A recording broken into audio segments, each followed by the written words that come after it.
Talking about forgiveness, I saw these series of tweets via some people on fucking Twitter, and it got me thinking in general as to this current, what do you say, this current discord around Anthony Bourdain.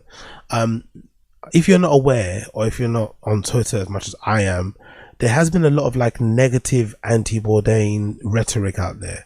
Most of it, if I can kind of generalize it all, most of it comes down to the fact that people didn't think Anthony Bourdain, now looking back at it, was as cool as people thought was as cool as people make him seem to be.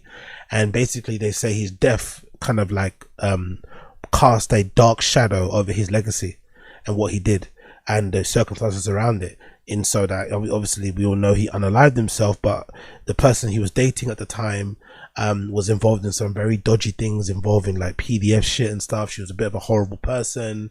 She may or may not have, I think if I'm not mistaken, wrongly accused somebody of doing something to her. I don't know. She was a bit of a horrible person. And essentially a lot of people are saying that Bourdain kind of like, you know, gave some of the last few years of him being alive, he kind of gave to this lady. He went out of his way to defend her, even though he knew that she did some mad shit, PDF shit, maybe lied on somebody again, allegedly. I'm not too sure, I don't know the details, please don't sue me.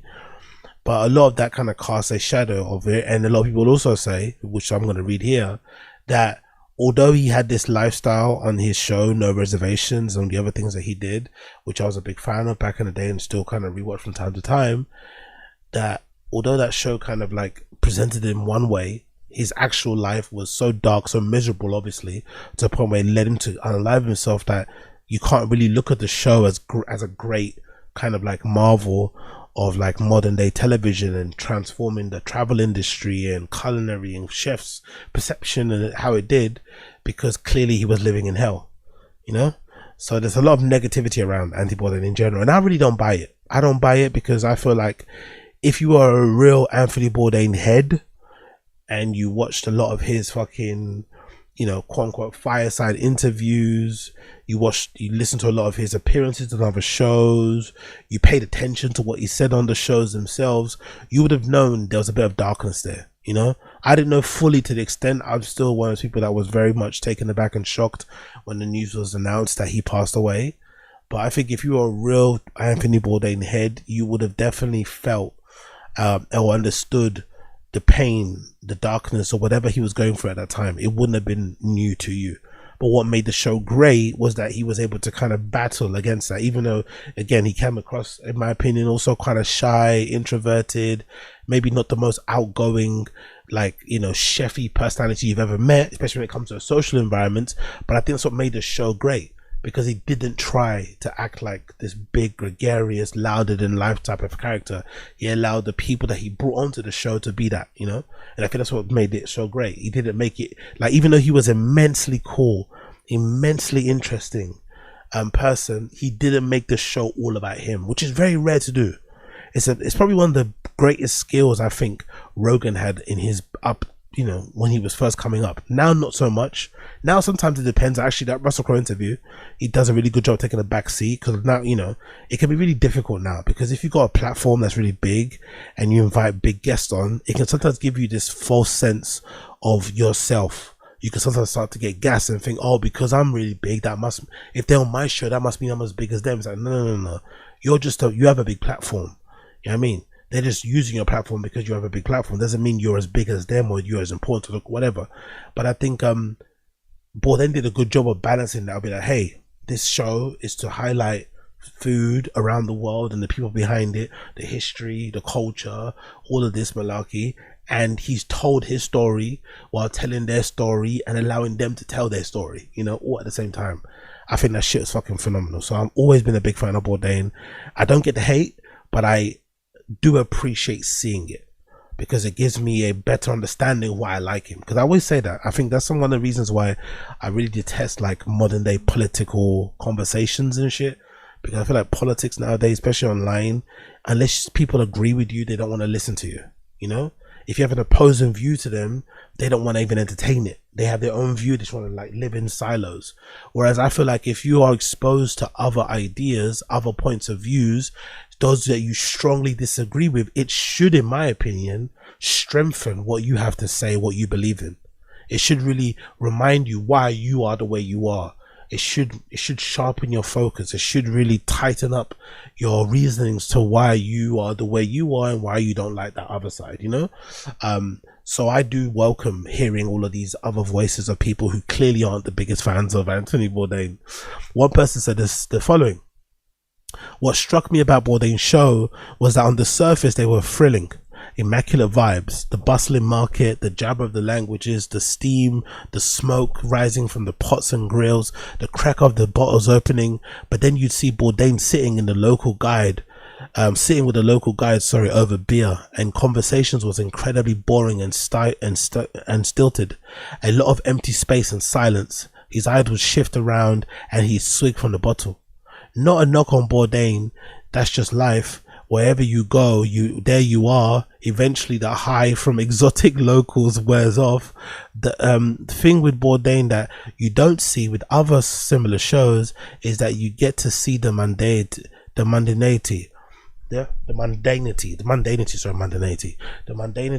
They didn't hide it or hide it well. He wasn't a gregarious guy, and he wasn't the type to fill the silence with an ebullience, manufactured or real. I suspect he was a fairly strong introvert, and it may have taken its toll in the end. Now, I think that's not a bad thing. I personally think that's not a bad thing. I personally think that's what made the show great. The fact that there wasn't always the need to fill the silences up with like nonsense. It wasn't like a smash and grab bang type of production style, or even way of editing the show. He let the people speak, he let the food speak, he let the environment speak. Like, that's why, for whatever reason, even though it was a very polished TV show, it felt very real, it felt very grounded, you know. It felt like it felt like what people do nowadays on YouTube, what people do nowadays on TikTok and fucking Instagram. It felt like a real show made by a real person, although it had like a big team and obviously a bit of a budget behind it and shit. But I think they did a really good job of doing that. And I felt like it allowed you to place yourself in that holiday, to place yourself in that location, to interpret how you would do something, you know? Because some shows you watch, it's hard to find a way of how you would make it work for you. But I feel like one of the reasons why, for myself in general, one of the places that he went to, Prague, I literally just copied and went to literally everything he went to. The first time I ever went to Prague, I literally went to whatever thing that fucking Anthony Bourdain went to. I think when he goes to the brewery, when he goes to that place where they have this like really interesting cheese sandwich thing they have in Prague, which is very popular. I think it's basically just like a square cheese that's breaded, and it's like, you know, it kind of stretches and shit. I went there to the same place, loads of different places too, and all because I was able to be like, okay, cool, I can understand where he's at, I kind of get what I would like from it, and I could place myself in it. Boom, there we go, and I'm gonna go there. And I think a bunch of people did the same thing. Whereas if you put too much of your personality into something, too much of your own identity into something, it can be hard for others to kind of see themselves in it. So I think they did a good job of doing that. But the reality of it is that although most of us, when we heard the news that Bourdain passed, it was really hard to take, because a lot of us had this idea that, oh, he has the perfect job. He has the perfect job, the dream job that most of us would want, in terms of being able to travel the world, eat loads of great food, drink a bunch, meet loads of interesting, great people, friends, relationships, whatever, all this stuff, right? Loving life. And but the reality of the situation is that that's what travel is like. Like, when you actually travel for real, you would know that not every day is like blockbuster. Not every day is like an amazing, you know, cinema worthy experience. Not every time you're gonna go out somewhere you're gonna have a great time. Sometimes you might go out with a bunch of locals and have a horrible time. You know, the place that you were probably billing up as being the best place to go to for the entire trip, you go there and it ends up being a complete letdown, to a point where it might ruin your entire holiday. The person you go with, you might not end up having a good time with, even though you had all the best intentions. Loads of things happen. It's never certain how you're going to enjoy it. So just because you're on holiday doesn't mean you're gonna have a great time. Things happen in life, things change. So I think Anthony Bourdain's No Reservations was a great, I think, snapshot into what it's actually like to travel. What it's actually like to travel to different parts of the world, to experience different types of cultures. Sometimes the cultures are not maybe your favorite, you know, you didn't know that until you went there. There are certain places like that. Unless you're one of those people that do like excessive amounts of research. I think even if you do excessive amounts of research, the human element of traveling just doesn't allow you to not have a time where you might not have a good time. It's just gonna happen one way or another. You're gonna bump into situations where you're not gonna have the greatest of times. And I think Bourdain's dullness or whatever kind of brought that up. And I think what this person said about the exoticness of locals wears off. I don't know. I don't know if you ever should go to anywhere. I don't know if you should in general be going to any place around the world hoping that the exotic nature of the locals is going to make the trip. You know, you should be going because you want to make the trip. You know, you want to make the trip something worth remembering, something worth doing. And whoever kind of, you know, happens to cross your paths, happens to, you know, bump into you along the way, cool. But it shouldn't be about, oh my god, I can't wait to go and see all these fun people in XYZ place. You know, it doesn't work that way. I don't know. I think you're setting yourself up I think you're setting yourself up for failure if you've got that kind of way of thinking, personally. But again, what do I know? But this person had some praise though. This person had some praise. Let's hear this person. This person says as follows: a lot of people love to pile on Bourdain and I don't get it. He was a talented writer, a successful chef, and found himself in a series of incredible opportunities in the media industry and took them as anyone would. His wife treated him like a dog, cheated on him, he went nuts and unalived himself, a story one could find in all strata of societies. Rich, poor, liberal, conservative, working class, white collar. This is a thing that happens to all sorts of people. It's tragic in every case. I think Bourdain's haters want there to have been some kind of catch or gotcha to his lifestyle. The man lived an illustrious life in a manner that would have been readily available to history's great men. He had the je ne sais quoi of old world explorers. He was a Manhattan guy, a dynamic man, literally getting paid to travel the world. This is obviously jealousy induced, and the goblin tier slouches of the world love to see an interesting man falter, suffer, and meet his demise as a kind of punishment for living well. They crave the punishment of the interesting man because it validates their mediocrity of their own lives. And so Bourdain's unaliving was a kind of colossal event for a lot of the world's saddest, most pedestrian men. A lurid way to watch the guy they were jealous of get his comeuppance. Very telling to see people pile on Bourdain, in my opinion. Yeah, I don't know. I get both sides. I get it if you're the person that thinks sometimes the lionization of Bourdain is a bit excessive because of how his life ended.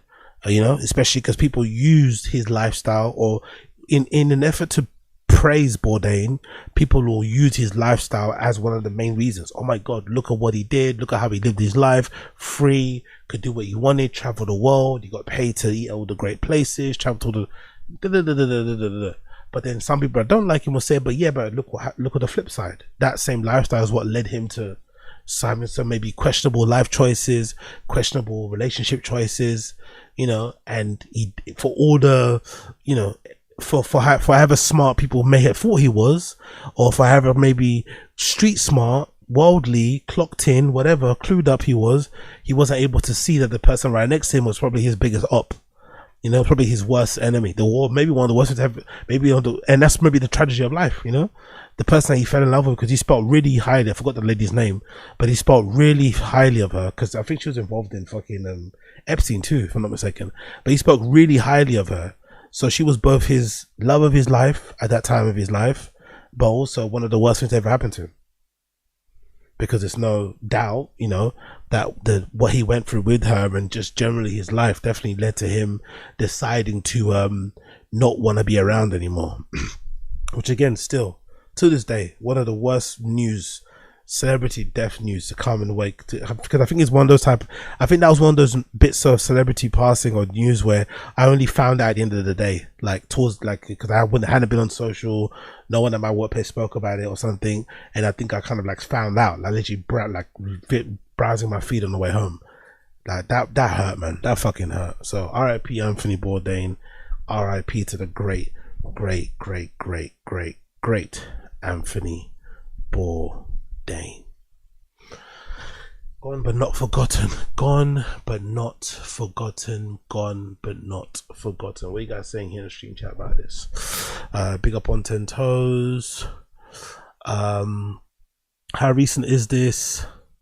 Shows his take for them was so sad. I don't know what you saying. How recent is this? I think is it. Are you saying this about Anthony Bourdain, Emmanuel dos Santos? This is a conversation that's been ongoing for an age. I think maybe the last 2 years or something. I've been seeing off and on regurgitation of this conversation. Not just sure if this is in part due to, is there, I think there's meant to be, yeah, isn't there meant to be like a biopic?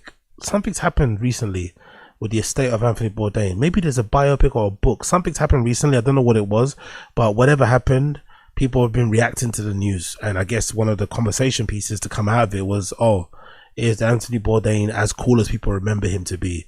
Was the show really that good? The way that he died, did it tarnish his legacy? It's been one of those conversations. It's been ongoing. Big up on 10 toes. Damn, I ain't even seen this on Twitter. And big up the guy writes a novella comment, and gets the girlfriend wife fact wrong. She was his girlfriend. Yeah, true. Oh yeah, true.